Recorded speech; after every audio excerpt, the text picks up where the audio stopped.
Hello and welcome to episode 49 of the Statesmanship Project. My name is Ross and I will be your host. In this episode, I want to discuss something I've noticed within the alternative community. I say that with quotes because there's alternative media, there's alternative health, alternative truth, alternative right, things that are outside the mainstream.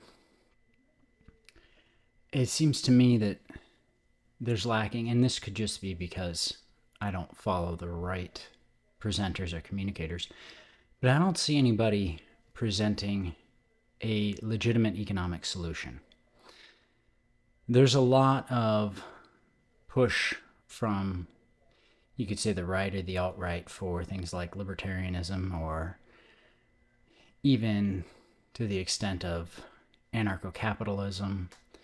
I used to be an anarcho-capitalist, voluntarist, as some of them like to be called. There's nothing wrong with voluntary association. I think it is the appropriate and preferred way to go, but there's also such a thing as a nation, and that has to be recognized. And it's hard to recognize it in America because our nation has been so utterly subverted. And since 1965, when they basically opened the floodgates to immigrants from third world countries. I'm not saying that it would have been better had we had only European immigrants. I am saying that we would have had a more stable nation had we had no immigrants at all. We would have an identity of who we are and what we believe. Well, the problem is that that's around the same time that a different group of immigrants took control of our political systems. They became the ruling class within the different think tanks and organizations that ran governments, and now they are the controlling interest in terms of finance, as well as political and non-governmental organizations. This particular organization will get you in trouble if you name them directly, but I think it's pretty appropriate to acknowledge who they are. They are, of course, the Jews. They are not Americans. They are not American citizens. They are mostly foreign elites that rule this country as if it was their colony, and we are here to serve them. And of course, if you say this openly, they will say you're an anti-Semite, or you hate them, you perpetuate hate speech, things of this nature, and these are all ways for them to defame your character because they cannot answer to the accusations made against their behavior. And it is only ever their behavior that we are trying to criticize and point out, and use as a legitimate case for preventing them from holding any type of political office whatsoever within our country. They want to hold political office, they can go to Israel and be terrorists there. So back to my original point, there doesn't seem to be anybody promoting a legitimate economic system within the alternatives, and within the alternative framework, mind work, whatever you want to call it, the alternative space on the internet. And it could be simply because I'm not following the right people.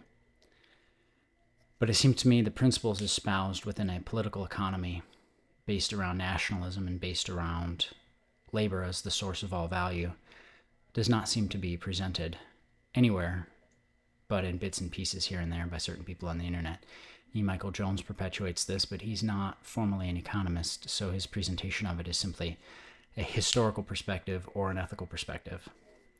And I don't see anybody talking about how it would specifically work or what you would anticipate from such a system should it be set up here in the United States. And so that's something that I hope to expound upon in future episodes. But the idea is, simply put, that it is more important to protect, maintain, cultivate, and develop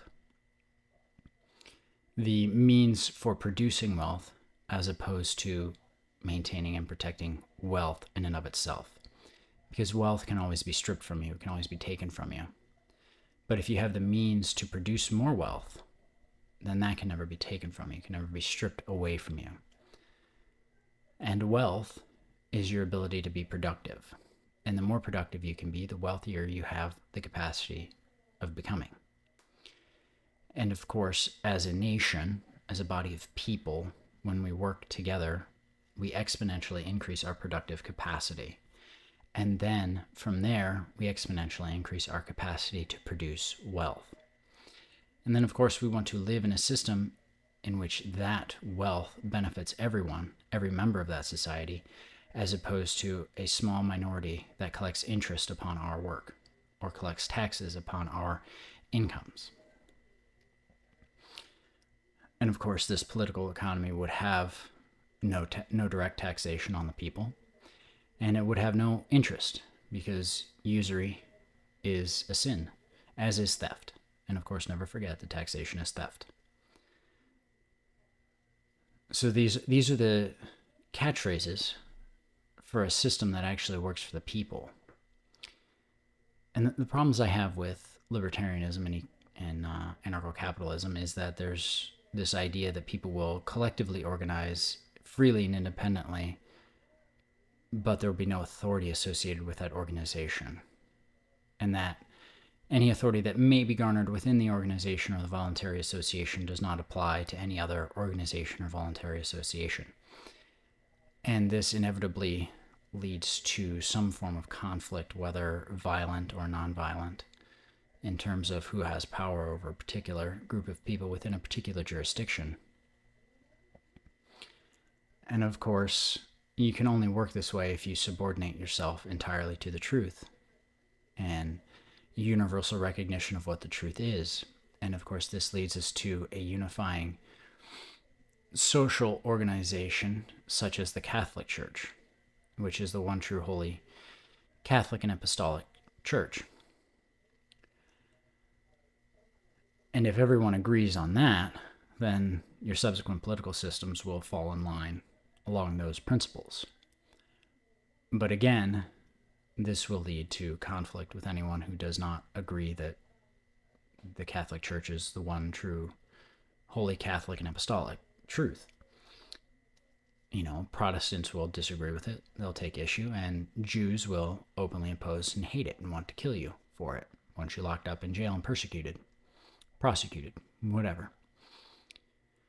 So we end up with a situation in which you have to have some sort of political unification. There has to be a collective we. And so this is what I'm seeking, is a collective we within the people. I'm, of course, a Catholic. I'm also a nationalist. I'm an American. My ancestors have been in this nation, have been a part of this nation since 1685. And so I have a considerable patrimony associated with it.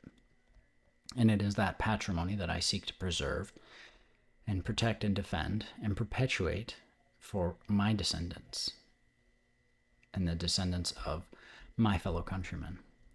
But we as a people have to decide what it means to be an American. And we as a people have to decide what it means to collectively move forward in a way that best serves all of us. And I don't mean a system of collective materialism such as communism or socialism or Marxism or some nonsense like that. You cannot organize humanity without recognizing individual humanity. That we are all created in the image and likeness of God and are due explicit rights granted to us by our Creator. And that we institute governments amongst ourselves for one purpose, and that purpose is to protect and defend those rights from anyone that would seek to usurp them from us. And in the event that the government becomes detrimental to those ends, we have to institute amongst ourselves a new government.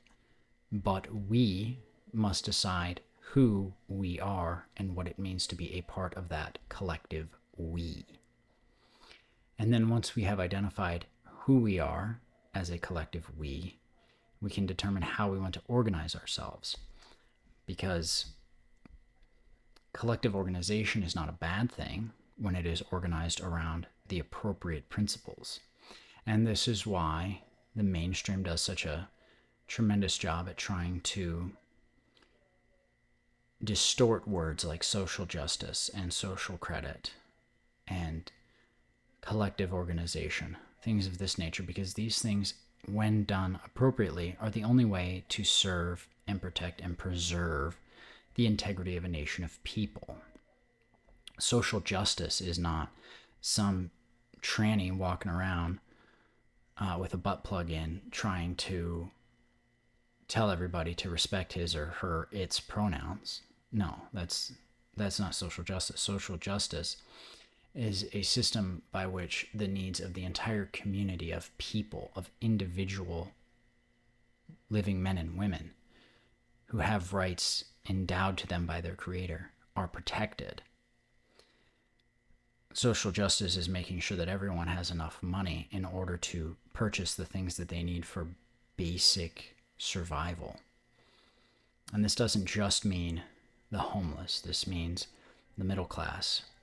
And then you end up with everyone being better off.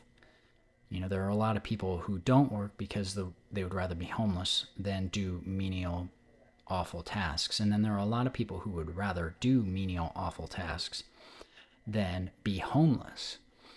And both groups are justified in their decisions, and neither group should have to make them.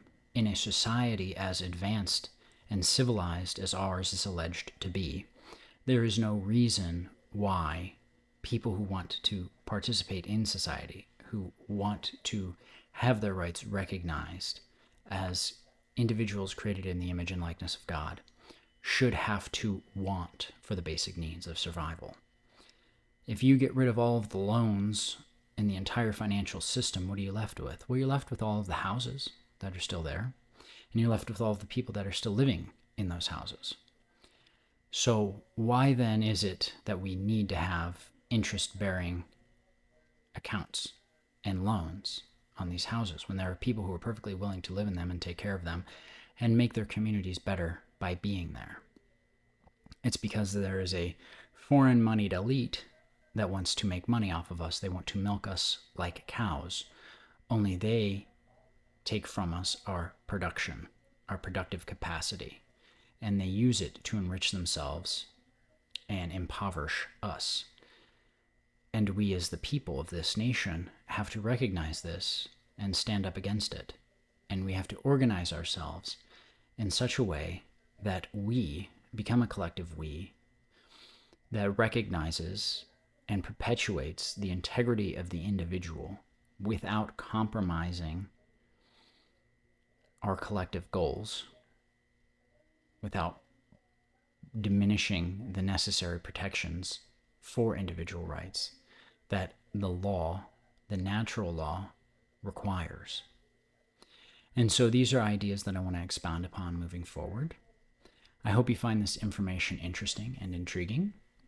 And until next time, have a good day.